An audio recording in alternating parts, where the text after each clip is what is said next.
All right, welcome to another podcast here on the Hunt and Harvest series here on the YouTube channel and Spotify so far. My name is Greer White. I'm the host, I'm the creator, I'm the guy, I'm your man. I really appreciate you guys tuning in for this podcast. Don't know how long it's going to be, but this is episode 3 related to the content video that I put out, or the long form YouTube video that I put out related to the 3-man duck hunt or 3-man limit duck hunt with my dad in North Carolina. So if you haven't seen that video yet, please hop on over to the Greer White YouTube channel or the Hunt and Harvest YouTube channel. They're collaborated. You can check out that video. It's about 5.5 minutes long, and we shot a 3-man limit with my dad, myself, and his best friend.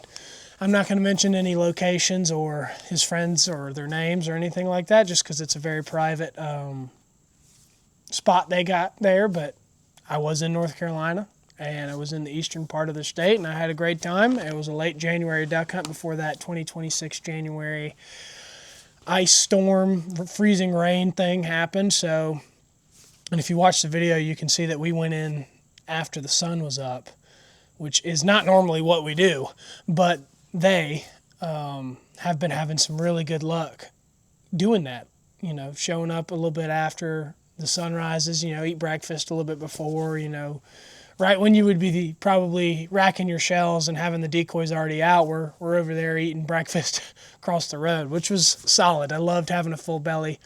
Definitely weird, but the whole reason why we did that was, hopefully it didn't spook as many birds, and they just come back easier, it seems. And, no complaints here. Shot a 3-man limit, and it was fantastic. Beautiful day. Tons of teal, tons of wood ducks was what the bag was. It was in an impoundment, flooded corn, as you can tell from the video. It was a really cool video. I'm glad to have that video with my dad.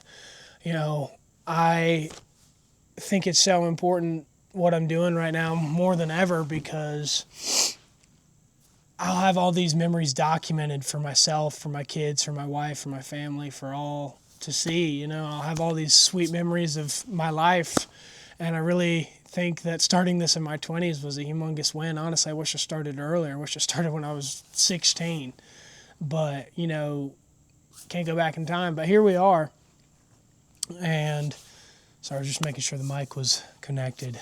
I love this podcast thing. I'm not quite certain what the box or parameters is going to be for this series, but I love the podcast thing. I know the box is hunting and agriculture, which are two things I'm very passionate about. We're going to be doing the YouTube series about the content, about farming content, meets with some farmers, tour their properties, see their operations. If you haven't, seen this series before, that's what we're doing. That's what I'm doing.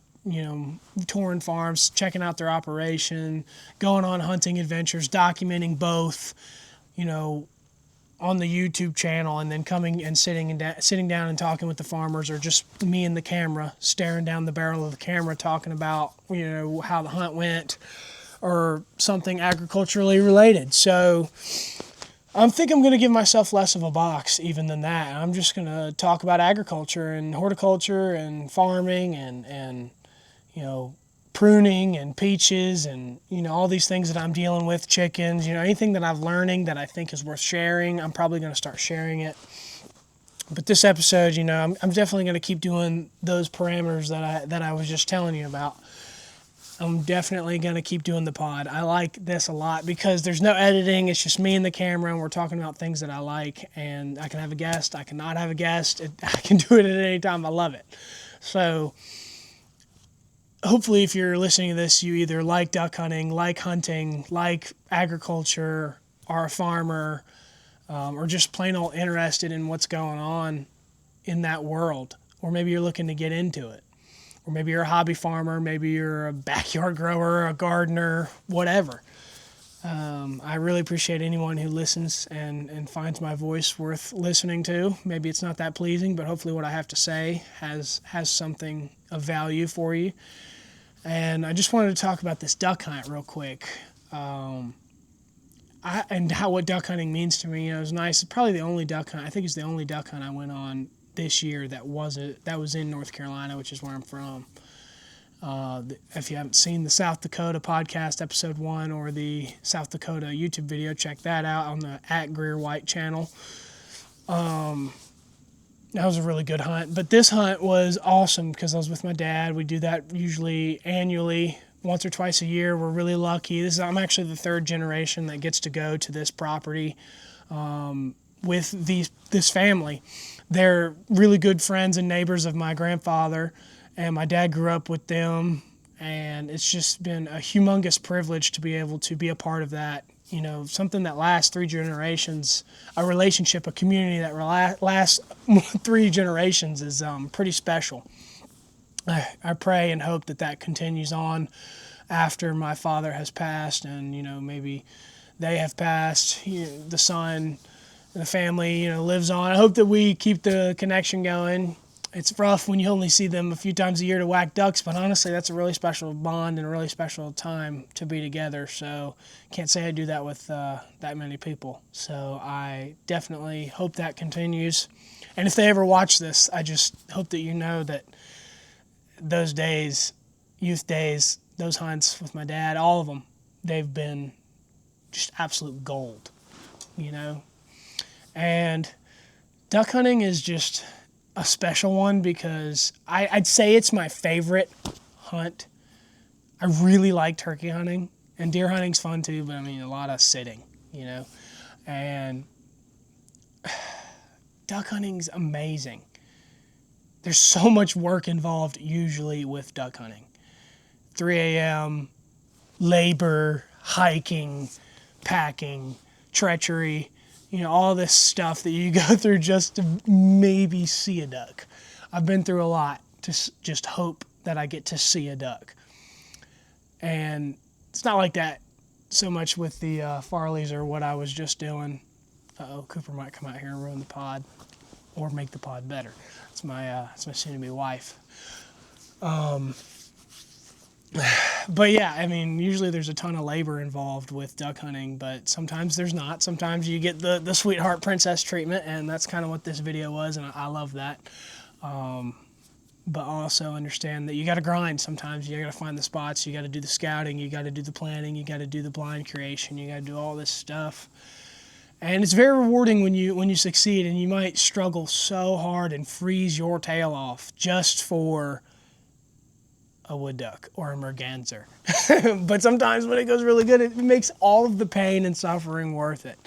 And that's kind of what discipline is. It's just you pain and suffering, no reward, and then boom, reward. And it's this is great. But trying to use and like and but a whole lot less. I'm sure I'm really bad at that. But I'm gonna do better. I'm gonna get better at talking and communicating. The fact that I'm even on camera is great, because I used to really hate being on camera. Now I film everything. And this duck hunting, if you haven't tried it, you should try it. Depending on the state you live in, could depend. The difficulty at which it is for you to begin duck hunting from as a deer hunter who's never done it, or a turkey hunter who's never done it, or something like that. The difficulty of starting definitely depends on where you live. I'd say North Carolina is a rough one to start doing it from scratch and not having any knowledge or access. More ums. But you can make it work. It's tough. It's the public land scene is difficult, but duck hunting is just overall a great experience. We shot pretty good on this one day with my dad and his friend. We definitely, you get kind of used to, I'm sure other people have experienced, other duck hunters have experienced this, you get kind of used to,